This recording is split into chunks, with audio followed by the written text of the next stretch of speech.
মনে রেখো, এই জালসায় মেলা বসবে না, এই জালসায় ছবি মূর্তি বিক্রি হবে না, এই জালসায় বেলুন বিক্রি হতে পারে না, এই জালসায় পাখিগুলো বিক্রি হতে পারে না, এই জালসায় টেডি বিয়ার বিক্রি হতে পারে না। ছবি মূর্তির মুখে লাঠি মেরেছেন ইব্রাহিম আলাইহিস সালাম, ছবি মূর্তির মুখে লাঠি মেরেছেন মুহাম্মদ সাল্লাল্লাহু আলাইহি ওয়াসাল্লাম। তাদের রক্ত বইছে আমাদের শরীরে, আমরা এগুলো চোখের সামনে দেখতে পারি না। কাপুরুষ তুমি, তাই তুমি দেখছো, তুমি অযোগ্য তাই তুমি দেখছো, তুমি কি করছিলে বলো? ওই যে দোকানগুলো বসলো, তোমরা বলতে পারলে না বাটাম কি একবারে হাঁটুর মাল ওই তুলে নেবে, উঠান এখান থেকে, বাটাম কিনছিল দোকানগুলো। এটা দিনই বৈঠক, এখানে কেন দোকান বসবে? যে মেয়েগুলো ঘুরছে ওরা কি আমেরিকা থেকে এসেছে? ওরা তো মুসলমানের মেয়ে, ওরা কেন ওইভাবে উলঙ্গ হয়ে ওইভাবে অর্ধ পোশাক করে রাস্তায় ঘুরবে বলেন? কেন ঘুরবে? আপনি ওখানে মেয়েকে ঘুরতে দিবেন, এখানে জালসা শুনবেন আর জান্নাত হয়ে যাবে? জি না, ভুল হিসাব হতে পারে না, অসম্ভব। কাবার গ্লাভ ধরে থাকলেও জান্নাত হবে না, কাবার গ্লাভ ধরে থাকলেও জান্নাত হবে না। এখন যার মেয়েটা রাস্তায় ঘুরছে হলো দায়ুস, জান্নাতে যাবে না। মুহাম্মদ সাল্লাল্লাহু আলাইহি সাল্লাম বলেন, আমি একজন অনুবাদক মানুষ, আমি নিজস্ব কোনো কথা বলতে পারি না। মুহাম্মদ সাল্লাল্লাহু আলাইহি সাল্লাম বলেছেন, যার মেয়েটা বেহায়াপনার সাথে চলবে এই মানুষ জান্নাতে যাবে না। আমি আপনাকে কি দিয়ে বোঝাই? আপনি একটু সাবধান, সতর্ক থাকুন। আপনি চেষ্টা করুন আপনার নিজের জীবনকে পরিবর্তন করা, নচেত জান্নাত হবে না। সম্মানিত উপস্থিতি, এইটুকু কথা বলে আরো একটু কথা বলতে যাচ্ছি। আমি যতক্ষণ কথা বলবো আমি আপনার উপর দিয়ে কথা বলতে পারবো না, আপনাকে বলবো, আপনি আমার সঙ্গে কথার উত্তর দিবেন ইনশাআল্লাহ। পারবেন তো? কথা তিতা লাগছে তাই না? কথা তিতা লাগবে, কথা ঠিক। কথা যদি মিঠা লাগে তাহলে কোরআন এবং হাদিসের কথা সঠিক হচ্ছে না। কোরআন এবং হাদিস যখন আপনার শরীরে লাগবে তখন মনে হবে ছুঁচ ঢুকছে। অতএব তিতা লাগবে, এই কথাই ঠিক। তিতা লাগলেও আপনাকে শ্রবণ করতে হবে, কেননা আপনি ঈমানদার। বলেন তো, যতগুলো কথা ইসলামে আছে সবই মানার চেষ্টা করছি, মানছি আলহামদুলিল্লাহ। তো সব কথাই কি আমার ভালো লাগে নাকি? ওই যে ফজরে যখন উঠছি তখন কি আমার ভালো লাগছে? কিন্তু আমি ঈমানদার, তাই আমাকে বাধ্য মানতে হবে, আমাকে মানতেই হবে। সম্মানিত উপস্থিতি, বলছিলাম জেনা, ব্যভিচার, অবৈধ সম্পর্ক। জি, আজকের বিষয় অতীব জটিল, অতীব কঠিন। হয়তোবা আপনি আমার উপরে রেগে যাবেন, রাখতেই পারেন, তাতে কিছু যায় আসে না। একটু শ্রবণ করে বাড়ি গিয়ে আমল করার চেষ্টা করবেন, সমাজকে পরিবর্তন করার চেষ্টা করবেন, এই আশা রেখে আমি আলোচনা করব ইনশাআল্লাহ। আজকে বর্তমান সময়ে অবৈধ সম্পর্ক, জেনা, ব্যভিচার বেড়ে গেছে। এমন ভাবে বেড়েছে যা অবৈধ সম্পর্ক, অবৈধ সম্পর্ক নয়। জেনা আজকে সমাজে জেনা নয়, অবৈধ যে ছেলেটা সম্পর্ক করেছে মানে একটা পর নারী আর একটা পর পুরুষ সম্পর্ক যেটা গড়ে, যেটার নাম দিয়েছে ভালোবাসা, আর ওই যুবক আবার নাম দিয়েছে পবিত্র ভালোবাসা। কথা বলছেন না? পবিত্র ভালোবাসা নাম দিয়েছে। জি না, এটা অপবিত্র, এটা জেনা।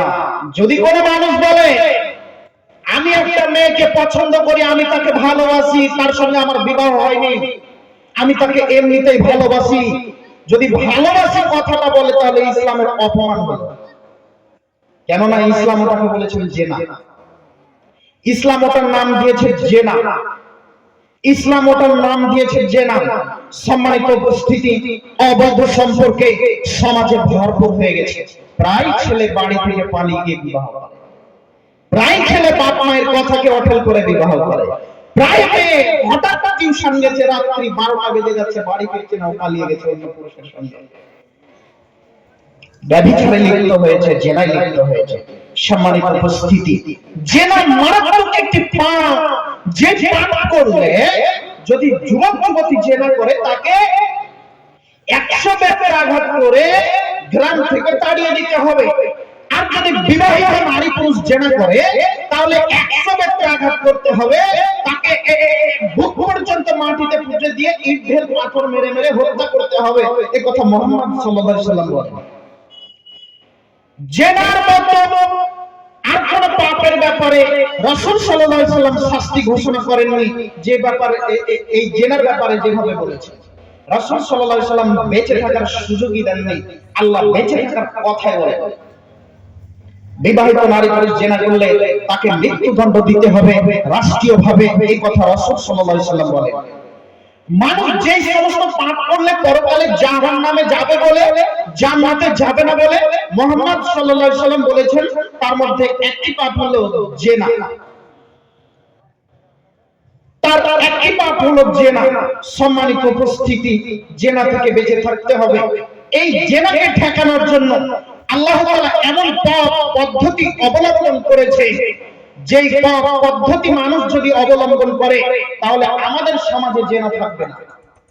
একটু আপনাকে বলি, মহান আল্লাহ বলেন, ওয়ালা তাকরাবুজ জিনা ইন্নাহু কানা ফাহিশাতান ওয়া সাআ সাবিলা। আল্লাহ বলেননি ও পৃথিবীর মানুষ তোমরা জেনা করো না। আল্লাহ বলেছেন, এই পৃথিবীর মানুষ শোনো, যেখানে জেনা হয় তোমরা জেনার নিকটবর্তী হয়েও না, ধারে কাছে যেও না। কেননা এটা অশ্লীল খারাপ পথ, এটা অশ্লীল কর্ম, এটা খারাপ পথ। তাই তো পৃথিবীর মানুষকে আল্লাহ তাআলা বললেন, ও পৃথিবীর মানুষ তোমরা জেনার ধারে কাছে যেও না। মানুষ যদি জেনার ধারে কাছে যায় তাহলে জেনায় লিপ্ত হয়ে যাবে, মর্মে আল্লাহ তাআলা নিষেধ করেছেন। জি, যদি একটা বেগানা নারী আপনাদের এই এলাকার গ্রামের কোন একটা মোড়ে ডান্স করে, নাচানাচি করে, তাহলে আপনি যদি ওখানে যান তাহলে আপনার জেনা হয়ে যাওয়ার সম্ভাবনা রয়েছে। কিভাবে? একটু বলি কিভাবে, একটু বলি, একটু শোনেন, এইদিকে কান করেন। সম্মানিত মা ও বোন, আপনি একটু কান করেন। আপনি তো পরপুরুষকে মুখ না দেখালে আপনার পেটের হজম হয় না, এমনটা মনে হয়। তার মানে যা সাজগোজ করেছেন সবই পরপুরুষের জন্য। একটু শোনেন, একটু কথা বলিয়েন না, এইদিকে দেখেন। আবু হুরায়রা রাদিয়াল্লাহু তাআলা আনহু বলেন, রাসূল সাল্লাল্লাহু আলাইহি ওয়াসাল্লাম বলেছেন, আল্লাহ আইনানে জিনা হুমান নাজর, দুই চোখ দিয়ে দেখার নাম হলো চোখের জিনা। আল উযুনানে জিনা হুমাল ইসতিমাউ, দুই কান দিয়ে শোনার নাম হলো কানের জিনা। আল লিসানু জিনা হুল কালাম, মুখ দিয়ে জিহ্বা দিয়ে যে কথা বলে পর নারীর সাথে, এটা হলো মুখের জিনা। আল ইয়াদু জিনা হুল বাতশ, দুই হাতের জিনা হলো হাত দিয়ে ধরা। আর রিজলু জিনা হুল খুতা, পায়ের জেনা হলো উক্ত উদ্দেশ্যে হেঁটে চলা। আল কলবু ইয়াহওয়া ওয়া ইয়াতামান্না, অন্তরের জেনা হলো মনে পরিকল্পনা করা। ওয়া ইউসাদ্দিকু যালিকাল ফারজ ওয়া ইয়াকাযযিবুহু, লজ্জায় স্থান তার সত্য মিথ্যা প্রমাণ করে। হাদিস বুখারী মুসলিম। অত্র বিবরণ দ্বারা আমি আপনাকে বোঝাতে চাচ্ছি, রাসূল সাল্লাল্লাহু আলাইহি ওয়াসাল্লাম বলছেন, দুই চোখ দিয়ে দেখার নাম হলো জেনা, দুই হাত দিয়ে ধরার নাম হলো জেনা, দুই কান দিয়ে শোনার নাম হলো জেনা, দুই পা দিয়ে উক্ত উদ্দেশ্যে হেঁটে চলার নাম হলো জেনা। আর এই জেনার সত্য মিথ্যা প্রমাণ করে লজ্জায় স্থান। জি, চোখ দিয়ে দেখার নাম হলো জেনা, কান দিয়ে শোনাও জেনা। তার মানে আমি আপনাকে বলতে চাচ্ছি, ওই যে বেগানা নারী ওখানে ডান্স করছে, আপনি ওই বেগানা নারীকে চোখ খুলে কান খাড়া করে হাত উত্তোলন করে তার তালে তালে নাচছেন, বলেন আপনাকে বলছি আমি। রাসূল সাল্লাল্লাহু আলাইহি ওয়াসাল্লামের ভাষায়, যে ব্যক্তি চোখ দিয়ে বেগানা নারীকে দেখলো সে জেনা করলো। যে ব্যক্তি একটা পর নারীকে তার আওয়াজ মিষ্টি কথা কানে শুনলো সে জেনা করলো। যে ব্যক্তি পর নারীকে হাত দিয়ে ধরলো সে হাতের জেনা করলো। যে পুরুষ একজন নারীকে অন্তরে কল্পনা করলো, চিন্তা ভাবনা করলো, এই মানুষ জেনা করলো। যে মানুষ পা দিয়ে হেঁটে চলে গেল, এই যুবক তোমাকে বলছি, ওই যে তুমি হাই স্কুলের মেয়েগুলোকে দেখতে যাও না পা দিয়ে হেঁটে, তোমাকে বলছি এটা হলো পায়ের জেনা, তুমি সাবধান থাকো। এই জেনাকে মানুষ জেনা মনে করে না, এই জেনাকে মানুষ জেনা মনে করে না। তাই তো হাজি সাহেব সকালবেলায় চায়ের দোকানে বসে, ওখানে ল্যাংটা মেয়ে খবর পড়ে, ও চোখ তুলে দেখে। তাই তো এই সমাজের মানুষ ভাবির সঙ্গে গল্প করে, তাই তো ওই শালি দুলা ভাইয়ের সঙ্গে গল্প করে, দুলা ভাইয়ের কোলে বসে। তাই তো ওই যুবক প্রেম প্রীতি ভালোবাসা করে পর নারীর সাথে, তাই তো ওই যুবক প্রেম প্রীতি করে, তাই তো ওই যুবক ওই পর নারীকে ভালোবাসে, নাম দেয় পবিত্র ভালোবাসা। ও যেন মনে করে না, ও যেন মনে করে না, ও যেন মনে করে না বলে এই কর্ম করে। এই মুরব্বী সাহেব যেন মনে করে না বলে করে। আজকের সমাজে জেনাটা জেনা না, জি জেনাটা জেনা, জেনাটা জেনা নয়, এটা নাম দিয়ে দিয়েছে সবাই এখন পবিত্র জিনিস, এটা খারাপ কিছু নয়, অথচ ইসলাম বলেছে এটা অপবিত্র জিনিস। একটা ছেলে যদি 10টা মেয়ের সঙ্গে প্রেম করে, অবৈধ সম্পর্ক করে, কেউ তাকে খারাপ বলে না। যদি বৈধ সম্পর্কে একটা পুরুষ দ্রুত বিবাহ করে, তাহলে সমাজের মানুষ ছি ছি করে, করে না? করে গো যুবক, করে কি করে না? আরে মন্ত্রী সাহেব যদি বিবাহ করে দুটো, তাহলে তো খবরই হয়ে গেছে, ওকে মসজিদেও নিবে না, মাদ্রাসাতেও নিবে না। ও যদি টোটো চালায়, টোটোতে কেউ চাপবেও না, বুঝলি? অথচ দুটো বিবাহ, 3টা বিবাহ, 4টা বিবাহ কি হারাম? হারাম নয়, বৈধ হালাল ক্ষমতা থাকলে করা যায়, ন্যায় বিচার করলে করা যায়, ন্যায় বিচার করতে পারলে করা যায়। আর অবৈধ সম্পর্ক চিরদিনের জন্য হারাম, অথচ আমাদের সমাজে এই বিবাহটাই হয়ে গেছে হারাম। আর 4টা-5টা নারীর সঙ্গে গল্প করা হয়ে গেছে জায়েজ, বৈধ। লোকের সমাজে এটা কোরআন এবং হাদিসে নয়, লোকের চোখে হয়ে গেছে এটা কোরআন এবং হাদিসে নয়। সম্মানিত দিনী ভাই, আমি আপনাকে বলতে চাচ্ছি, আজকে সমাজে জেনাটা হালাল হলো কেন? আমরা তো মুসলমান, আমরা তো পর নারীর সঙ্গে গল্প করতে পারি না। আমি তো মুসলমানের মেয়ে, আমি পর পুরুষের সঙ্গে গল্প করতে পারি না। কেন গল্প করছি? আপনি জানেন না যে পর পুরুষের সঙ্গে গল্প করা যায় না? আপনি জানেন না আপনার সৌন্দর্য আপনার স্বামী ছাড়া কেউ দেখবে না? আপনি ওইভাবে সেজে ওই বেশ্যালয়ের পতিতালয়ের মেয়েগুলোর মতো সেজে রাস্তায় ঘুরেন কেন? খারাপ লাগা তো উচিত, আপনি মুসলমানের মেয়ে। আপনি জানেন না এটা জাহিলিয়াতের নীতি? আরে জাহিলি যুগের মেয়েগুলো নগ্ন অর্ধনগ্ন হয়ে সমাজকে দেখিয়ে বেড়াতো। জাহিলিয়াতের যুগের মেয়েগুলো নগ্ন অর্ধনগ্ন হয়ে সমাজকে প্রদর্শন করে বেড়াতো। ইসলাম যখন পৃথিবীর মাটিতে আসলো, তখন এই জাহিলিয়াতকে কবর দিয়ে আল্লাহ তাআলা বললেন, অকর্মা ফি বুয়ুতিকুন্না ওয়ালা তাবাররাজনা তাবাররুজাল জাহিলিয়াতিল উলা। এই পৃথিবীর মুসলিম নারীগণ, তোমরা শোনো, ওই যে জাহিলি যুগের নারীদের মতো, ওই যে মূর্খতার যুগের নারীদের মতো নিজেদেরকে প্রদর্শন করিও না। নগ্ন অর্ধনগ্ন হয়ে তোমরা নিজ গৃহে অবস্থান করো, একথা আল্লাহ তাআলা বললেন। আপনাকে আপনার হুজুর হয়তোবা 20 বছর থেকে শোনাচ্ছে, ও নারীগণ তোমরা বাড়ি থেকে বের হইও না। আপনার কানে কি হয়েছে? আপনার অন্তরে কি হয়েছে? আপনি কথা শুনতে পান না? আপনাকেই তো কথা বলা হয়, আপনি কথা বুঝতে পারেন না? আপনি কেন আজও এই জালসাতে ছোট ব্লাউজ পরে পেট পেট দেখিয়ে দেখাতে জনগণকে দেখাতে জালসাতে আসবেন বলে? আপনার স্ত্রীর কথা বলছেন, যান আপনি এখন দেখে আসেন, ওর ছোট ব্লাউজ পরে আছে, ওর পেট পেট দেখা যায়, ওটা আপনার স্ত্রী।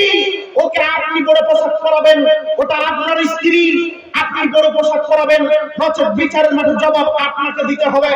ওই মেয়েটা স্কিন টাইট গেঞ্জি পরে এখন বাজারে হাটে ঘুরছে, ও মেলায় ঘুরছে, ওটা আপনার মেয়ে। ওই মেয়ে আমার নয়, জবাব আমাকে দিতে হবে, কথা নয়, জবাব আপনাকে দিতে হবে, ওটা আপনার মেয়ে। পরিবারকে কন্ট্রোল করতে পারবে যে এই মানুষই পুরুষ, পরিবারকে কন্ট্রোল করতে পারে না যে তারা পুরুষ বলে ইসলাম মেনে নেয়নি। যারা পরিবারকে কন্ট্রোল করতে পারে তারাই পুরুষ, পরিবারকে যারা কন্ট্রোল করতে পারে না তারা পুরুষ নয়, এরা হলো দায়ুষ। এরা হলো দায়ুষ। সম্মানিত উপস্থিতি, বলছিলাম আজকে স্ত্রীর হাতে পর্দা তুলতে হবে, আজকেই মেয়ের হাতে পর্দা তুলতে হবে। মুসলমান আপনি, ভুলে যেন না, বক্তব্যের সঙ্গে মুনাফিকি করিয়েন না। আপনি মুসলমান, আপনাকে বলছি অনুরোধ রক্ষা করুন। সম্মানিত উপস্থিতি, আমরা মুসলমান, আমরা কয়েকটা কাজ করতে পারি না। একটু আমার দিকে লক্ষ্য করুন, সময় যেহেতু খুবই স্বল্প, অল্পই আলোচনা করব। মহান আল্লাহ বলেন, আল্লাযীনা লা ইয়াদউনা মা'আল্লাহি ইলাহান আখার, আর তারা আল্লাহ ছাড়া অন্য কাউকে ডাকে না। যারা মুমিন তারা আল্লাহ ছাড়া অন্য কাউকে ডাকতে পারে না। ওয়ালা ইয়াকতুলুনা আন-নাফসাল্লাতী হারামাল্লাহু ইল্লা বিল হক, শরীয়ত সম্মত ব্যতীত কাউকে হত্যা করে না যারা মুমিন। ওয়ালা ইয়াজনুন, তারা জিনা করে না। যারা মুমিন হয় তারা জিনা করতে পারে না। যারা মুমিন হয় তারা জিনা করতে পারে না। এই বোকা ছেলে, তোমার মেয়ে ল্যাংটা মেয়ে নাচছে, তখন কি তুমি মুমিন? বলো তো দেখি, তখন কি তুমি মুমিন? রাসূল সাল্লাল্লাহু আলাইহি ওয়াসাল্লাম বলছেন, যখন একটা মানুষ চুরি করে তখন সে ঈমানদার নেই, যখন একটা মানুষ জিনা করে তখন সে ঈমানদার নেই। তার মানে রাসূল সাল্লাল্লাহু আলাইহি ওয়াসাল্লাম বলছেন, আল হায়া মিনাল ঈমান কারনা ওয়া জামিআ, লজ্জা ঈমান দুটো একসাথে থাকে। লজ্জা যখন চলে যায় ঈমান তখন চলে যায়। লজ্জা চলে গেছে তাই তুমি ওই বেগানা নারীর সাথে কথা বলছো। লজ্জা যদি থাকতো তাহলে তুমি বলতে ছি ছি ছি ছি, একটা বেগানা নারী এভাবে চোখটাকে ফিরিয়ে নিতে। এর নাম হলো ঈমান, এর নাম হলো তাকওয়া। আরে তোমার সামনে বেগানা নারী আসলে তুমি চোখ তুলে দেখতে থাকলে এইটাই কি ঈমান? জারির ইবনে আব্দুল্লাহ রাদিয়াল্লাহু তাআলা আল্লাহ নবীকে বললেন, আল্লাহ নবী, হঠাৎ যদি কোন নারীকে আমি দেখে ফেলি করব কি? হঠাৎ যদি কোন নারীকে দেখে ফেলি করব কি? তখন রাসূল সাল্লাল্লাহু আলাইহি ওয়াসাল্লাম বললেন, আন আশরিফু বাসারি, তুমি তোমার চোখ ফিরিয়ে নাও। এই সমাজের হুজুর, ওই যে বাংলাদেশের হুজুর বলল, আল্লাহ চক্ষু দিয়েছেন ভালো জিনিস, সুন্দর জিনিস দেখার জন্য। ওই নারী হচ্ছে সুন্দর জিনিস আল্লাহ চোখ দিয়েছে দেখার জন্য, দেখেন। ও কোরআন হাদিস জানে না বলে বলেছে, ও হাদিস পড়েনি বলে বলেছে, ও দিন জানে না বলে বলেছে। আমি ইসরাফিল সালাফি যতটুকু জানি তাতে আমি তোমাকে বলতে পারি, যদি কোন মানুষ একবার কোন নারীকে দেখে তাহলে চক্ষু ফিরিয়ে নিতে হবে, এই কথা রাসূল সাল্লাল্লাহু আলাইহি ওয়াসাল্লাম বলেছেন। আর যদি তাকিয়ে থাকো তাহলে তুমি চোখের জেনা। অতএব তুমি সাবধান থাকো, তুমি মুমিন এই কাজ করতে পারো না। আল্লাহ তাআলা বলেন, আমাই ইয়াফআল যালিকা ইয়ালকা আমা, যারা এগুলি করে তারা শাস্তি ভোগ করবে। ইউযাফ লাহুল আযাব ইয়াউমাল কিয়ামা, তাদের আযাবকে বাড়িয়ে দেওয়া হবে বিচারের মাঠে। ওয়া ইয়াকুলু ফীহি মুহানা, তারা এই লাঞ্ছিত অপমান অবস্থায় থাকবে, লাঞ্ছিত অপমান অপদস্থ অবস্থায় থাকবে, তারা লাঞ্ছিত অপমান অপদস্থ অবস্থায় থাকবে। আমান তাবা ওয়া আমিলা আমালান সালিহা, তবে যারা তওবা করে, সৎ আমল করে, এরা নয়। যারা তওবা করে, যারা সৎ আমল করে, এরা নয়। সম্মানিত উপস্থিতি, আমি আপনাকে বলতে চাচ্ছি, যদি আপনার দ্বারা এই কাজ হয়ে থাকে তাহলে আপনি সৎ আমল করুন, তওবা করুন, আল্লাহ চাইলে ক্ষমা হবে ইনশাআল্লাহ। এই কথা আমরা কোরআন এবং হাদিস দ্বারা বুঝতে পারি। আপনি চেষ্টা করুন। আবু হুরায়রা রাদিয়াল্লাহু তাআলা আনহু বলেন, রাসূল সাল্লাল্লাহু আলাইহি ওয়াসাল্লাম বলেছেন, সালাতাতুন লা ইউকাল্লিমুহুমুল্লাহু ইয়াওমাল কিয়ামাহ ওয়া লা ইউযাক্কিহিম, ক্বালা আবু মুআবিয়া ওয়া লা ইয়ানজুরু ইলাইহিম। তিন শ্রেণীর মানুষের সাথে বিচারের মাঠে আল্লাহ তাআলা কথা বলবেন না। তিন শ্রেণীর মানুষকে পবিত্র করবেন না। তিন শ্রেণীর মানুষের দিকে আল্লাহ তাআলা ফিরে দেখবেন না। আবারও শুনেন, তিন শ্রেণীর মানুষের সাথে আল্লাহ তাআলা বিচারের মাঠে কথা বলবেন না। তিন শ্রেণীর মানুষের সাথে বিচারের মাঠে তিন শ্রেণীর মানুষকে পবিত্র করবেন না। তিন শ্রেণীর মানুষের দিকে দৃষ্টি দিবেন না। এক, শাইখুল জানিম, যে মানুষ বৃদ্ধ অবস্থায় জিনা করে। বৃদ্ধ অবস্থায় যেই পুরুষ জিনা করে, যেই মানুষ জিনা করে, তাদেরকে বিচারের মাঠে আল্লাহ তাআলা তাদের সাথে কথা বলবেন না, তাদেরকে পবিত্র করবেন না, তাদের দিকে দৃষ্টি দিবেন না।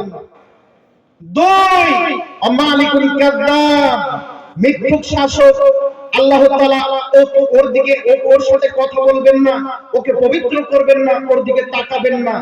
এখন আপনাকে বলতে চাচ্ছি, তিন নম্বরে রাসূল সাল্লাল্লাহু আলাইহি ওয়াসাল্লাম বলেছেন, ওয়াইলুল মুস্তাকবিরুল, অহংকারী ফকির। এর সাথে আল্লাহ তাআলা বিচারের মাঠে কথা বলবেন না, একে পবিত্র করবেন না, আর এর দিকে তাকাবেন না। তিনজন মানুষ কে বলেন তো? একজন মানুষ, যে মানুষ বৃদ্ধ অবস্থায় জিনা করে। জেনা হয় হয় না? আজকে সোশ্যাল মিডিয়া দেখতে পান না, 60 বছর 80 বছরের পুরুষ 18 বছর 17 বছর 20 বছর 25 বছরের নারীর সঙ্গে জেনা করছে। এর কথা বলছি।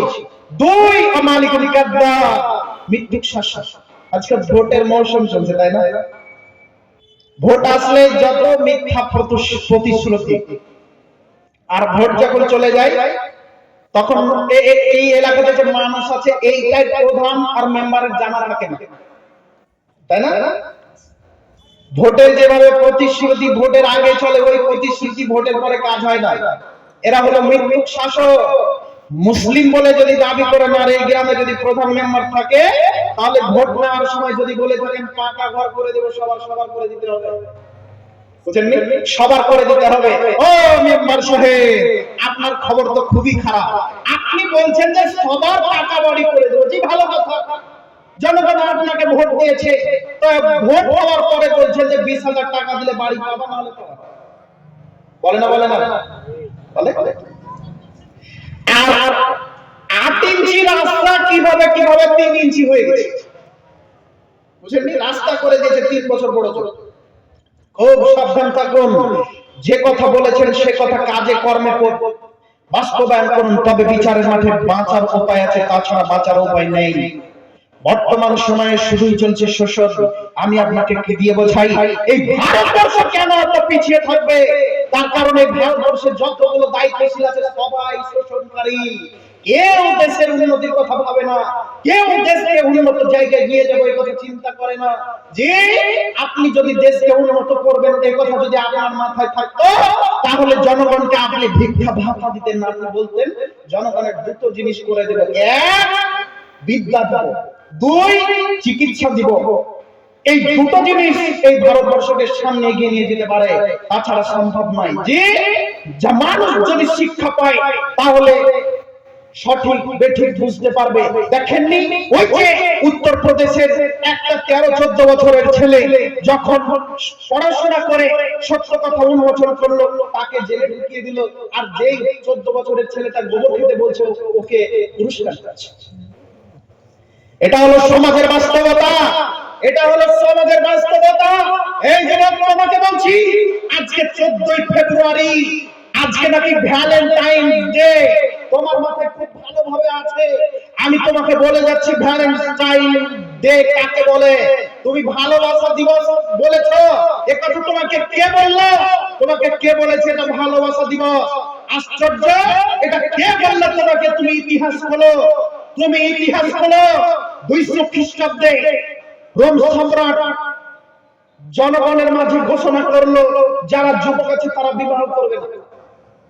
কেন? যুবকরা যদি বিবাহ করে বউ আসবে, তাতে ব্যস্ত হবে, আর শারীরিক দুর্বলতা দেখা দিবে, তো যুদ্ধ করতে হবে, ক্ষমতা তো কমে যাবে, তাই যুবকরা বিবাহ করিও না, এই কথা ঘোষণা করলো রোম সম্রাট। তখন ভ্যালেন্টাইন দাঁড়িয়ে বলল, জনাব আমি তো যুবক, আমি তো বিবাহ করতে পারি, আপনি তো করেছেন। আমি শিক্ষার পাওয়ার দেখাচ্ছি, আর এই ভ্যালেন্টাইন ডে দেখাচ্ছি আপনার। যুবক দাঁড়িয়ে বলছেন, শুনুন জনাব, আপনিও বিবাহ করেছেন, আমরা যুবক, আমরা বিবাহ করব। বিবাহ করতে পারি, বিবাহ কেন করব? তখন রোম সম্রাট বলল, কে বেটা তুমি এমন কথা বলো? এই কে আছো? একে ফাঁসিতে ঝুলাও, একে ঝুলি দাও। যেই দিন ভ্যালেন্টাইনের ফাঁসি হয় সেই দিন ছিল 14ই ফেব্রুয়ারি সকালবেলা। বলো যুবক, বলো যুবক, তোমার মাথায় কি বিদ্যা আছে না গোবর আছে? বলো যুবক, তোমার মাঝে বিদ্যা আছে না গোবর আছে? তুমি কিভাবে বুঝলে এটা ভালোবাসা দিবস? তুমি কিভাবে বুঝলে এটা ভালোবাসা দিবস? তোমার বোঝা উচিত ছিল এটা বিবাহ দিবস। কথা কি ভুল বললাম না? তো তোমার বাপ দিন রাত বলছে আমার ছেলে নিজে পায়ে দাঁড়ায়নি, অথচ বয়স হলো 25 বছর। তো তোমার বাপকে বলো, তোমার বাপ তো রোম সম্রাটের ন্যায় হয়ে গেছে, ছেলে মেয়ের বিবাহ দেয় না বলে সমাজে জেনা ব্যভিচার বেড়ে গেছে। সমাজের মানুষ যদি জেনা ব্যভিচার বন্ধ করতে চায় তাড়াতাড়ি বিবাহ দিতে হবে। আর যে পশ্চিমা আদর্শ বলছে মেয়েদেরকে 21 বছরে বিবাহ দিতে হবে, 18 বছরে বিবাহ দিতে হবে, তারা মেয়েদেরকে কচি কচি নিয়ে গিয়ে ওই একটা তীরে ভোট করছে। দেখেন আপনি জেফ্রি অ্যাপস্টিন, দেখেন আপনি তাতে প্রধানমন্ত্রীর নাম এসেছে, এটাও কি চোখে পড়েনি? এজন্য তো বলেছে তুমি বোকা আছো, এখনই বিদ্যা অর্জন করতে হবে, তাহলে তুমি ন্যায় অন্যায় বুঝতে পারবে। যারা বলেছে মেয়েদেরকে বাঁচাতে হবে, তারা কচি কচি মেয়েদেরকে ভোগ করেছে। আমি আপনাকে আরো বলতে চাচ্ছি যে ওই যে আপনার হাই স্কুলের মাস্টার দেখেন না, ওর মেয়ে না ছাড়া হেডমাস্টারই চলে চলে না। ওই যে আপনার নেতা দেখেন না, ওর সাথে দুটো মেয়ে আছে, দেখেন না ওই মেয়েগুলোকে স্টেজে তুলে দিয়েছে আর নাচছে ছোট ছোট পোশাক পরে, আর ওরা কোমর দুলাচ্ছে। ওই বোকা মহিলা, আপনার মাথায় কি গোবর আছে? আপনি কেন ইসলামের বিরুদ্ধে আঙ্গুল তুললেন? আপনি কেন বললেন যে ইসলাম আমাদেরকে স্বাধীনতা দেয়নি, ইসলাম আমাদেরকে পণ্য বানিয়েছে? জি, এই আমার পর্যন্ত চ্যালেঞ্জ থাকলে এমন কোন মায়ের বেটা আমার সামনে দাঁড়িয়ে বলতে পারে যে ইসলাম পণ্য বানিয়েছে? জি না, আল্লাহ কখনো নয়। ইসলাম নারী জাতিকে পণ্য বানায়নি, বরং ওই পশ্চিম আদর্শ নারীদেরকে পণ্য বানিয়েছে। ইসলাম বলেছে ঢেকে রাখো, আর ওরা বলেছে খুলে দাও, আমরা দেখবো। ইসলাম বলেছে তোমার যদি ক্ষমতা থাকে তাহলে 4টা বিবাহ করো, যদি ক্ষমতা না থাকে তাহলে একটা নিয়ে সন্তুষ্ট থাকো। তুমি অবৈধভাবে নারীকে ভোগ করতে পারো না, তুমি অবৈধভাবে নারীকে ভোগ করতে পারো না, এ কথা ইসলাম বলেছে, আল্লাহ বলেছেন। আর ওরা 2 টাকার ফুচকা দিয়ে একটা নারীকে ভোগ করে। সেই নীতিকে এই যুবক ছেলে, মুসলমানের বাচ্চা, এই যুবক ফলো করেছে, ও মেয়েদেরকে ফুচকা দিয়ে ভোগ করছে। আজকে হাজার হাজার মেয়ে 14 ফেব্রুয়ারি, আজকে শত শত মেয়ে সারা পৃথিবীতে ধর্ষণ করে। 3 মাস পরে ফলাফল আসবে ডাস্টবিন, সবাই বমি করবে, 6 মাস পরে প্রস্রাব করবে, বাচ্চাটা পাওয়া যাবে ডাস্টবিনে। এই জাহেলিয়াতকে যদি কবর দিতে পারতাম, এই জাহেলিয়াতকে যদি ঠেকাতে পারতাম, তাহলে আমাদের সমাজে ডাস্টবিনে বাচ্চা পাওয়া যেত। ইনশাআল্লাহ জনাব, কথা হয়তো বা খারাপ লাগবে, কারণ আপনিও তো চান যে মেয়েগুলোকে দেখে চক্ষু ঠান্ডা করবে, খারাপ লাগবে, খারাপ লাগবে, কথা ঠিক। তবে মেয়েদেরকে যথাযথ মূল্যায়ন ইসলাম করেছে। ইসলাম কখনো বলেনি মেয়েদেরকে 2 টাকা দিয়ে ভোগ করো। প্রতিতালয়ে যারা আছে ওরা কি মুসলমানের বাচ্চা? সোনাগাছিতে যারা আছে ওরা মুসলমান? জি না, ওরা অমুসলমান, ওখানে কোনো মুসলমান যায় না। যারা জেরা করছে ওই সোনাগাছিতে তারা মুসলমান নেই, থাকলেও দুটো একটা থাকতে পারে নামধারী, তাদেরকে আমরা মুসলমান বলি না। যে ইসলামের যারা নারী, তারা কখনো এইরকম জেনাতে লিপ্ত হয় না। অতএব চোখ কান খোলা রাখুন। যদিও আশেপাশে হিন্দু আছেন, আপনাদেরকে বলতে যাচ্ছি, আপনারা আমাদের ভাই, আপনারা আমাদের বোন, আপনারাও একটু বোঝার চেষ্টা করুন। ইসলাম কখনো অন্যায়ের পক্ষে না, ইসলাম সবসময় ন্যায়ের পক্ষে। যে ইসলাম বলেছে একটা মহিলা 1 রাত সফর করতে পারে না, 1 দিন সফর করতে পারে না মাহরিম ব্যতীত। আচ্ছা বলেন, যদি কোনো মেয়ে মাহরিম ব্যতীত সফর করে, ওই সফরটা কি নিরাপদ হয়? নিরাপদ হয়? নিরাপদ হয় না। শুধু ইসলামের নারীগণ বলে তা নয়, অনেক অমুসলমান নারীগণ স্বীকার করে যে আমরা একজন পুরুষকে ছাড়া সফর করতে পারি না, পরিবারের একজন ছাড়া ভয় লাগে। তার মানে মানুষ, পরিবারের সবাই ভালো হলে কি হবে? রাস্তায় যারা আছে সবাই কি পশু, শিয়ালের ন্যায়। সম্মানিত উপস্থিতি, আজকে আমাদের সমাজে জেনা হালাল হয়ে গেল। আরে আমাদের মন্ত্রীরা বলছে একটা ছেলের মেয়ে বন্ধু থাকবে, সমস্যা কি? আর মা, এ নাকি মা, এ বলছে যে বেটি তুমি কলেজ থেকে আসলে তোমার সঙ্গে এই ছেলেটাকে, তখন বলছে আমার বন্ধু। তো বলছে ঠিক আছে ঘরে বসো, আমি চা বানিয়ে নিয়ে আসছি। এ মা নয়, এই জন্ম দিয়েছে এটাই। মা যদি হতো তাহলে বলতো খালেদা কেড়ে তোর সাথে, এইটা আমার বন্ধু। বন্ধু মানে কলেজে তোকে বন্ধু কথা দিয়েছি, তুই এই মেয়ে ছেলেকে নিয়ে আসা তো দূরের কথা, যদি কোনো ছেলের সাথে কথা বলিস আর যদি এটা আমার কানে চলে আসে তাহলে তো দাঁত ভেঙে দেবে, তোর পিঠ চামড়া তুলে। এটা হলো মা যে সন্তানকে আদর্শবান করতে পারে, এর মা তো সন্তানদেরকে একেবারে অনাদর্শে ভরিয়ে দিয়েছে। মায়ের সামনে ছেলেটা বাম হাতে পানি পান করছে, মা কিছু বলতে পারে? এমন ওই তো পাগলিয়া বাচ্চা দেয়, ও তো বলতে পারে না। দেখেন না, শুধু দুধ পান করাতে পারে। আপনিও সেটা পেরেছেন। তার মাঝে আপনার মাঝে পার্থক্য কি? আবার নাকি আপনি প্রাইমারি স্কুলের টিচার, আপনার টিচারই কাজ করে, আপনার বিদ্যা বুদ্ধি আছে, এ কথা কিভাবে বুঝলেন? আপনি একজন মা মানে সবসময় সিআইডি আপনার ছেলে মেয়েদের উপরে, সব সময় ছেলেদের উপরে মেয়েদের উপরে সিআইডি তদন্ত চলবে। বাপ মায়ের ওই ছেলেটা সকালবেলা টিউশনে গেল, যুবক 15 বছর বয়স, রাত্রি 9টার সময় আসলো, আপনি বাপ আপনার চোখের সামনে দিয়ে গেল, আপনি তাকে বলতে পারলেন না, কিরে আব্দুল রহিম 8টার সময় টিউশন ছিল, রাত্রি 8টা বাজে, এখন তুমি বাড়ি আসলে খবর কি বলো, কোথায় ছেলে? তদন্ত করতে হবে, এর নাম বাপ। একটা মেয়ে যদি সারাদিন কাটিয়েছে বাইরে, মা তদন্ত করে দেখবে মেয়েটা কোথায় ছিল, এর নাম মা। যে কিছু বলে না সে মা নয়। এই মেয়ে, এই যুবক শোনো, ওটা তোমার মা নয়, ওটা তোমার বাপ নয়। আজকে তোমার বাপকে বলো খালো, আর তোমার মাকে বলো খালা, তাহলে মানে। তার মানে আমি তোমাকে বোঝাচ্ছি, একটা ছেলে যখন ভুল করে তখন বাপ মা ভুল ধরিয়ে দিবে। একটা ছেলে যখন জাহান্নামের দিকে ধাবিত হয়, মা ভালোবাসে তাকে ফিরিয়ে নিয়ে আসে। তোমার মা তোমার বাপ ভালোবাসে না বলে। আর খালা খালার সম্পর্ক ওরা বলতে জানে না, শুধু আদর করতে জানে। তোমার বাপ মা তোমাকে 14 বার আব্বু আম্মু বলে চুমু দিতে পারে, তোমার বাপ মা তোমাকে শালীনতা শেখাতে পারেনি, তোমার বাপ মা তোমাকে আদর্শ শেখাতে পারেনি। জি বলছিলাম জেনা, সম্মানিত উপস্থিতি, এইবারে আসেন একটু জেনা বোঝাই। জেনায় যেহেতু বলছিলাম, বলতে বলতে একটু কিছু বললাম নারীদের ব্যাপারে, একটু কিছু বললাম যুব সমাজের ব্যাপারে। জি মহান আল্লাহ বলেন, আয-যানিয়াতু ওয়াজ-যানি ফাজলিদু কুল্লা ওয়াহিদিন মিনহুমা মিআতা জালদা। যদি কোন পুরুষ, যদি কোন নারী জেনা করে, 100 বেত্রাঘাত করতে হবে। কত করতে হবে? 100 বেত্রাঘাত করতে হবে। আর বিধান পালন করতে গিয়ে তাদের উপরে যেন ওয়ালা তা'খুযুকুম বিহিমা রাফাতুন ফি দীনিল্লাহ, আল্লাহর বিধানে যে পালন করবে, এই পালন করতে গিয়ে তাদের উপরে যেন ভালোবাসা না পেয়ে বসে। ইন কুনতুম তু'মিনুনা বিল্লাহ, যদি তোমরা ঈমানদার হও, পরকালের প্রতি বিশ্বাস স্থাপন করো।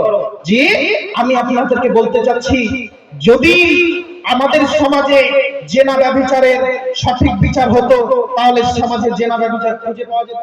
কথা বলেন, খুঁজে পাওয়া যেত? খুঁজে পাওয়া যেত না, খুঁজে পাওয়া যেত না, এই কথাই ঠিক।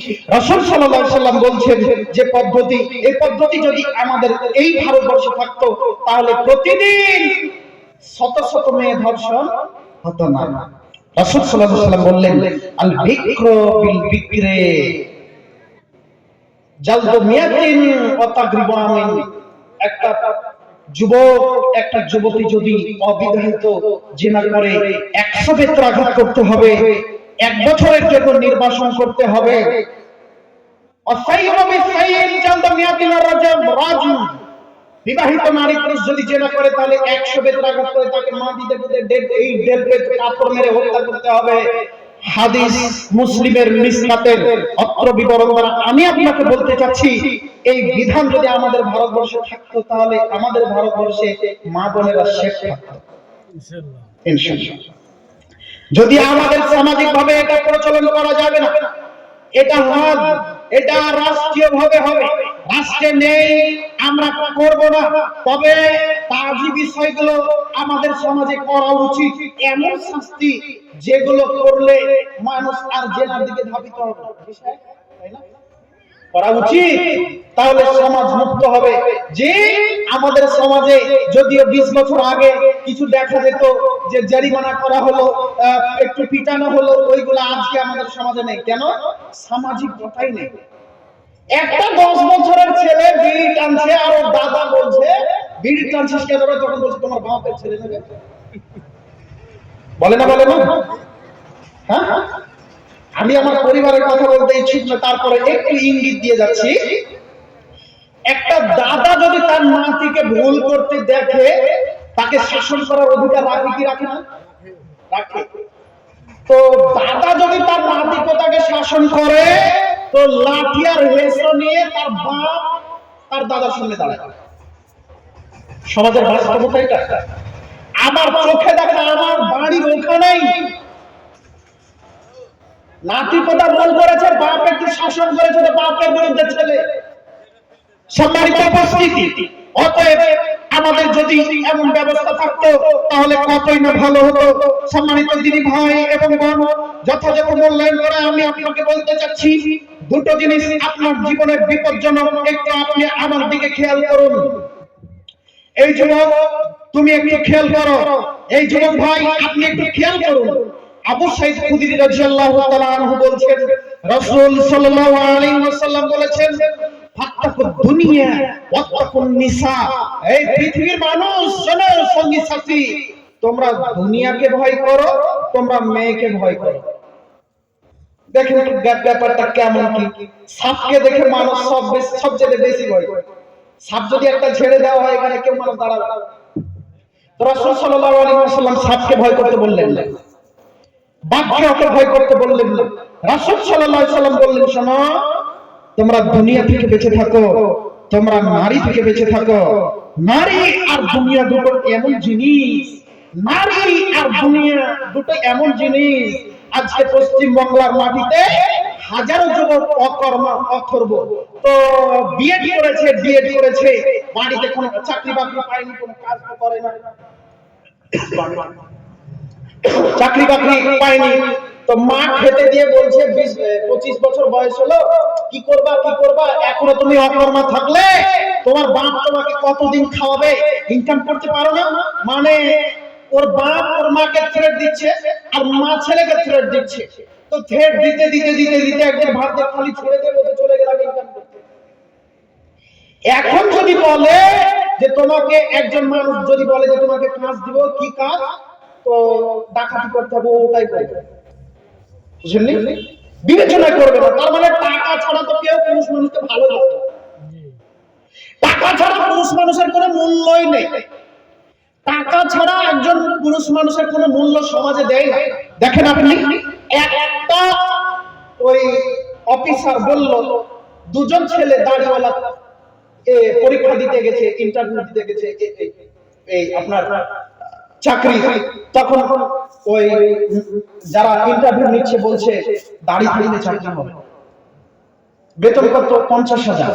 তখন একজন যুবক বলল দাড়ি ছাড়তে হবে, এটাই তো ব্যাপার, ঠিক আছে ছেড়ে ফেললাম, চাকরি হয়ে গেল। সমাজে আসলো, এসে বাহবা দিচ্ছে সমাজের মানুষ, অমুকের বেটা অমুক 50,000 চাকরি, 50,000 টাকা বেতন পাবে, চাকরি পেয়েছে।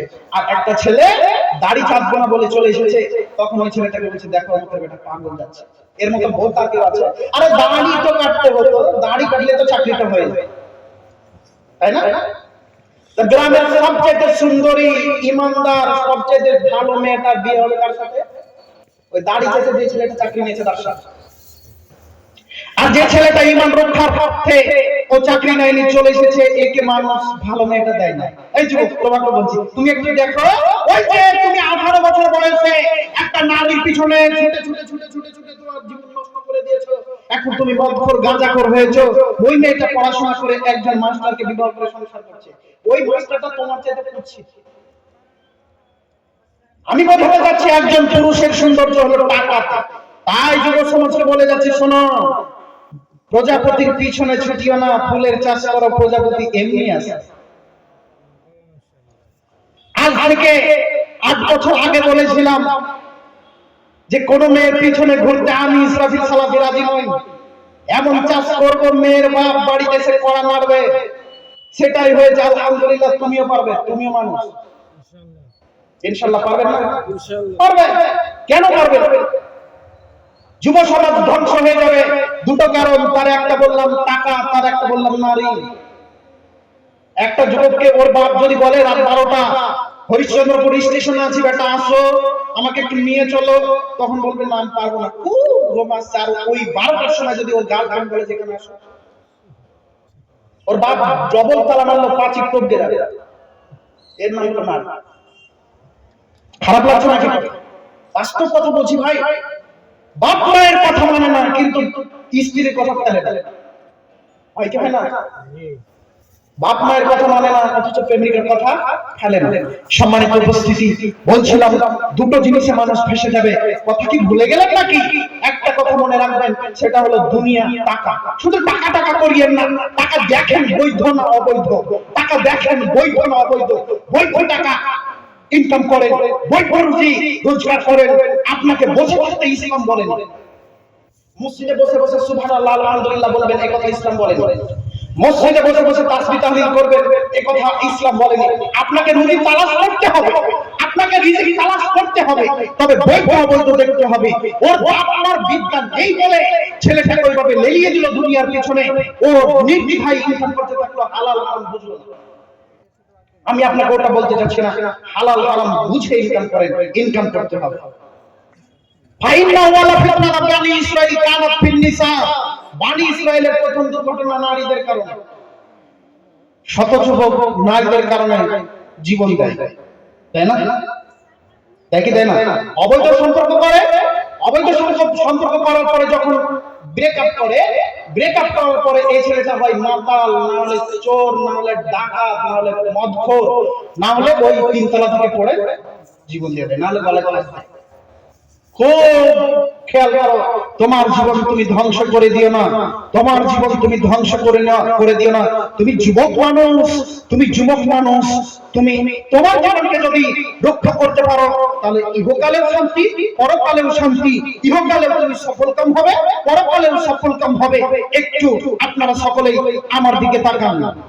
আব্দুল্লাহ ইবনে যায়েদ রাদিয়াল্লাহু তাআলা আনহু বলেন, রাসূল সাল্লাল্লাহু আলাইহি ওয়াসাল্লামকে বলতে শুনেছি, এখন তিনি বলেছেন, ইন্না খাফু আলাইকুমুজ জিনা ওয়া শাহওয়াতুল খাফিয়া।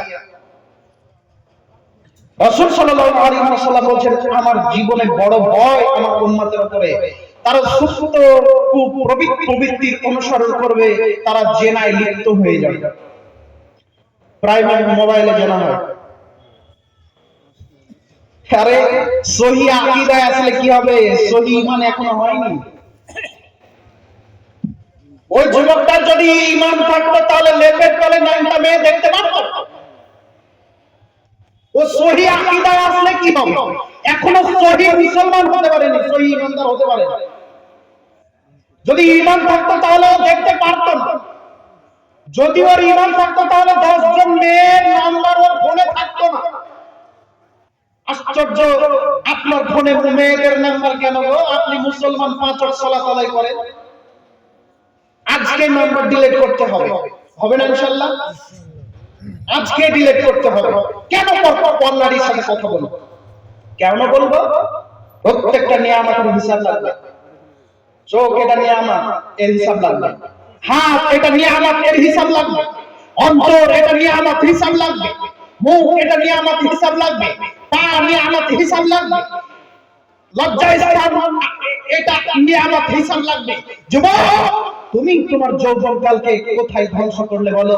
তুমি তোমার যৌবনকালকে হস্তমৈথুন করে ধ্বংস করলে।